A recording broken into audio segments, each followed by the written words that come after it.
Hi, it's Andrew from Saint Senara, and if you have heard this song from us, if you've heard this song from us, or if you've heard this song from us, then you will have heard the gadget that we are talking about today on our rig rundown. So 17 years ago, I was the musical director for a theatre company. And the show that we were doing at the time was set in the future, had a very sort of sci-fi theme to it. And I was looking for something that was going to generate some sounds that were both at the same time organic, but also somehow haunting and had that futuristic bent. And I found this rather delightful device called an Ebow. So I started taking that on tour with the theatre company.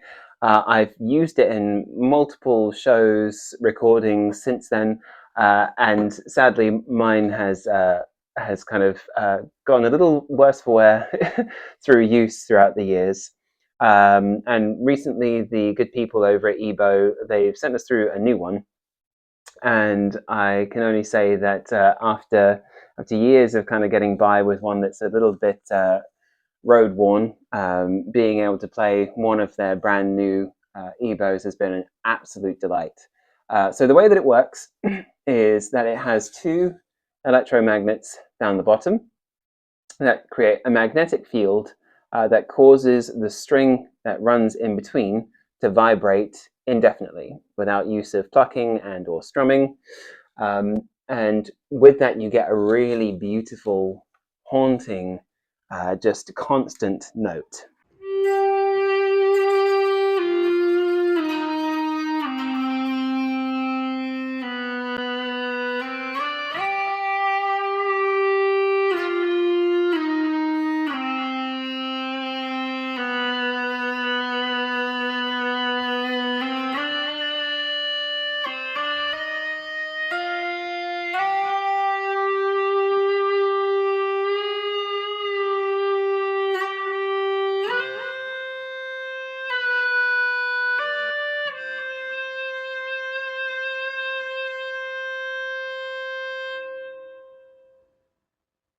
So it has two settings.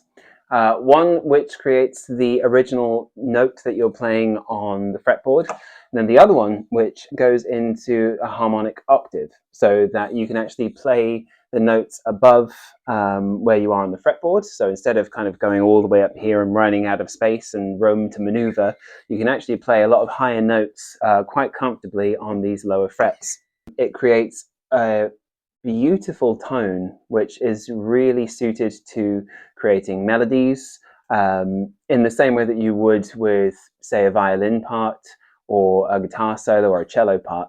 It adds a lovely extra layer to any level of production that will just cut through your mix as well. So it's really ideally suited to playing a lot of melodic stuff, but also the way that we've used it on Lost Lisa Marie, we used it to create a lot of kind of haunting, whispery, just unusual sounds in the background, which just helps to widen out the scope of that song altogether. So that's the Ebow. We've been using it in all of our recordings since our first record. And we'll be using it on far more recordings going forward. If you haven't tried one already, I thoroughly recommend giving one a try.